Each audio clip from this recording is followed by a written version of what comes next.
Okay, here is another water line replacement.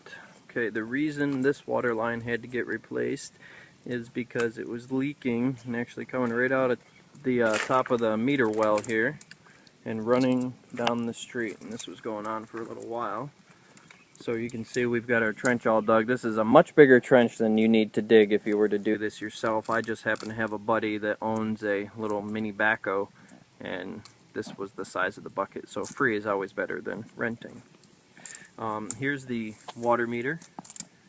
We've already obviously got it all taken apart. This one is a muddy mess, but the connection where the pipe's going to go into is right down there in the center of the screen, and we've already got it all dug out. The old pipe is right there, and I'll show you in just a second what happened, why we had to do this. This water line was replaced not long ago, I'd say within the last 10 years.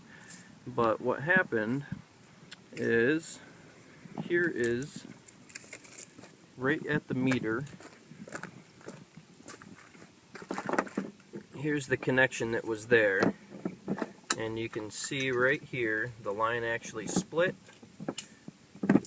And it was, they estimated about 100 gallons a day, but I think it was a lot more than that. You can see there's a nice size split there, the size of my finger wide. And this is the 100 psi pipe. You can see the diameter here is very small. I do not recommend this. If you go to any quality plumbing store, they're going to give you a 200 psi pipe.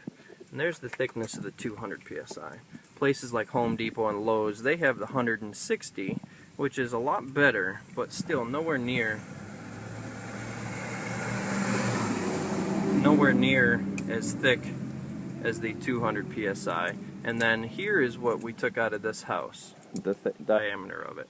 So you can see that there is quite a bit of thickness difference in the walls. So spend the extra money, get the thicker pipe so that you don't have to do this in less than 10 years due to anything, ground shifting, whatnot, causing this split. And the connections for the 200 psi pipe are right here. They're compression connections.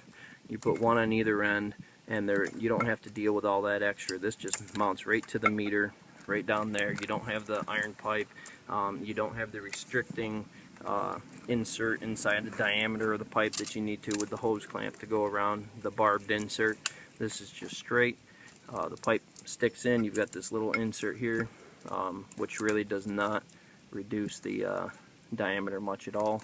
That goes in, clamps on, threads on, you're done. Very, very simple. When I get under the house, I'll show you the connection underneath there, but it's just going to be the same thing. Just going to screw a shutoff onto the end of this and hook it back. The shutoff's already there with 3/4 thread, so it's going to be very simple.